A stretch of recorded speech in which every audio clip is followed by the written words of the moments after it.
தமிழக கேரள எல்லைப் பகுதிகளில் தேச துரோக கம்யூனிச நக்சல் பயங்கரவாதிகள் தமிழர்களை ஓட்டு போடக்கூடாது என மிரட்டியுள்ளனர். தமிழக போராளிகள், தமிழின காவலர்கள் எங்கே போனார்கள்?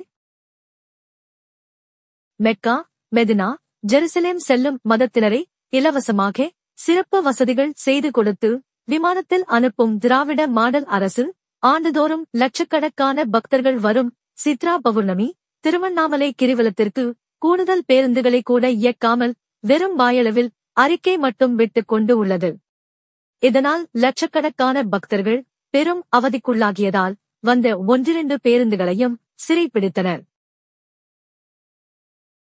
சென்னையில் சிக்கியது 11 கிலோ ஹெராயின் போதைப் பொருள். தமிழகத்தில் திமுகவின் விடியா ஆட்சியில் பொழுது விடுவதற்குள் தொடங்குகிறது போதைப் பொருள் விற்பனை.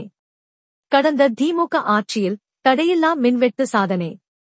தற்போதைய திமுக ஆட்சியில் போதைப் பொருள் கடத்தலில் சாதனை. திமுக என்றாலே தமிழக மக்களுக்கு எப்போதும் வேதனை.